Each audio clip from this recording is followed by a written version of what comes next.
Hello, I am Wallas, the Polish toy guy. Today I'm going to show you how to transform Warrior class Power Surge Optimus Prime from the new Transformers Robots in Disguise toy line by Hasbro. This toy was released in 2016 as the subline Clash of the Transformers that was exclusive to Toys R Us. However, this toy also got a regular, more Prime-like release that will also benefit from this transformation video if you have that version. And as usually with me, this video will cover transformation both from vehicle to robot mode and back, and we will also tackle any gimmicks that this toy has other than posability that we can find along the way. Now that the introductions are out of the way, let's transform this toy from vehicle to robot mode. But before we do that, let's talk about the gimmicks. We have storage gimmicks. We can store the swords on the trailer without removing them for the transformation, and they can be like that, they can be like that. If you like this wing vibe, you can also unplug them and plug them the other way to have this sort of cutting edge while driving feature. So you can go road slashy, and these parts act as natural stops for the swords, so they will not go any further. So the blades are at a very nice arrow-like angle, or you can remove the swords entirely. They are not vital for this mode, although I think their presence does do a good job of obscuring the upper legs from sight. So I like the swords better on. And you can also store the axe that's in the package here between the legs. We can just remove it with one tap. As you can see, we have these small teeth over here, and we also have these small edges in the middle of the blade. So if we make them interact, we can have weapon storage, which is not documented, but still it's there if you so prefer to. And one other thing that also is stored in this mode is this sort of dual blaster-like thing. If you don't like it, you can also remove it from the vehicle mode, but I suggest keeping it on because these two tabs go into these two posts, which means this helps keeping these plates together. Of course, they are completely fine on their own without that attached, but still, it does help secure this mode even further. But with that out of the way, the transformation to robot mode is now very straightforward. So we start with these panels, which we do untab and flip over 180 degrees to the back, so they cover this space of white and also form further layers of the robot mode feet. Now we can separate the legs. This tab is undone, and that creates the full legs, which we can now swing around with the pants. And from here the transformation is very simple. We just go to the cab, separate it into two halves, which we do swing out like that until they stop. Now we can push this down and push this down, and as you can see, the engine block hides the forearms, so we just get our hands over here, split the grille, and use this ball joint to swing these forward. And now we can use this swivel to rotate it, so it ends in such a position or such a position. That depends on what you like more. And again, we open this up, rotate it towards us, flip this down, and now the final piece is to flip up the head, which is hidden, well, sort of inside the chest, and it's not clicking anywhere, but that's your basic Optimus Prime robot mode, which we will now enhance with the following accessories. First, let's get our hands on this dual blaster. We can use these two slots to attach it to the sides of the head, and we can also now use it to have a sort of stopper for the forearms, which I like to swing out like this. And we can also use these swords as wings, which we now attach. And I like them over here. They look nice if you want to keep the robot mode hands unoccupied. And this is the Power Surge Optimus Prime full mode. So before we transform Prime back into his vehicle mode, let's take a quick look at his gimmicks available in humanoid form.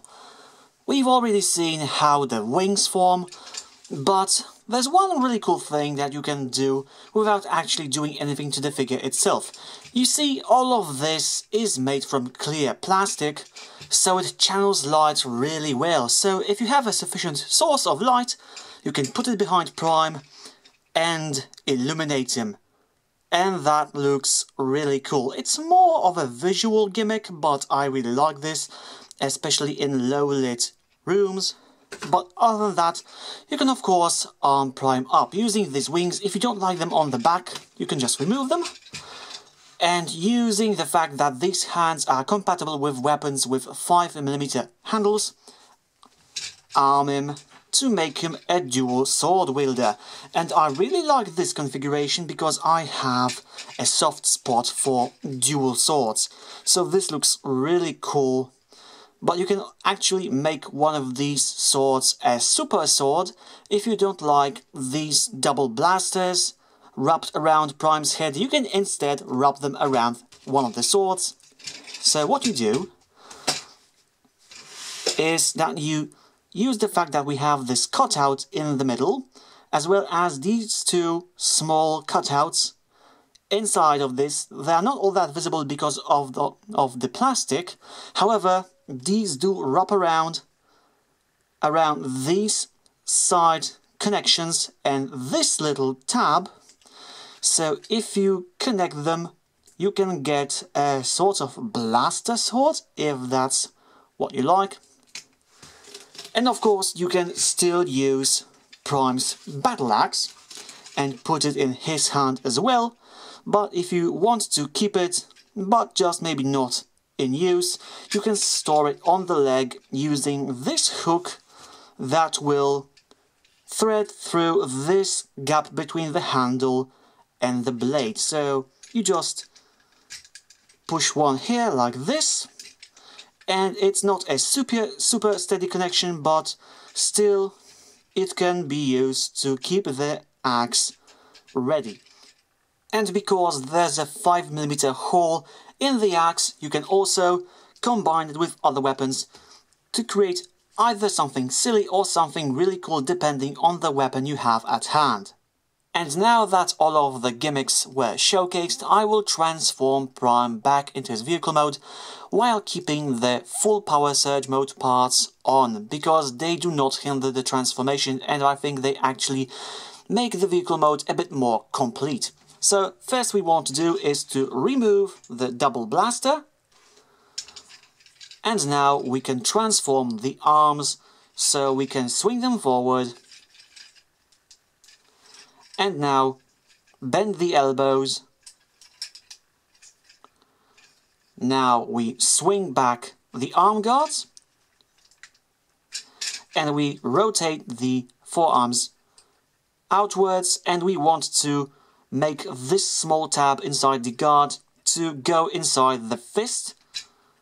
This will somewhat keep this in place. So now we do it on the other end of this toy. Tab in this into the fist. And now we have the cap half ready. So now we push the head back into the chest and we combine both of these parts above the head using this tab and this tab. And now it's done, so now we can go to the legs, tap them together using this lock, rotate everything below the waist 180 degrees, and now we will complete the sidewalls of the trailer by unclipping these white bits from the rest of the legs. And now we can use this small tab-like thing to connect this white part to this cutout in the red part of Prime's chest. So we combine them. It will lock mostly by friction. And now we can make sure these will not go anywhere by clipping them together using the tabs on the double blaster. So we push it in and it locks everything in place. So now we can complete the transformation by just swinging around the swords so that they are aligned and pointed to the back. And if we want to have a full weapon storage, we can also take the battle axe and using these two edges in the middle, push it between the legs so that these edges align with these two small teeth elements, which is actually more of an intuition thing, especially that there's not enough room to see anything, but you just push it in and it will faintly lock into place, and it will not always work. Don't mind that. It's not that I've done something wrong, it's just it's not always easy to succeed with this, because again, you don't always see what you're doing, and this is not a super stable connection, so if it stays on, that's great, but if not, don't be discouraged by that. But should we succeed, and I hope we do succeed, Power Surge Warrior Optimus Prime's vehicle mode is complete. And that's all for this transformation guide. I hope it was useful to you and you liked it. More guides like this are coming soon, and in the meantime, feel free to suggest a new one in the comments. I might just have the toy you want to see transformed. I will catch you again in the next video, and until then, stay well. Polish Toy Guy signing out.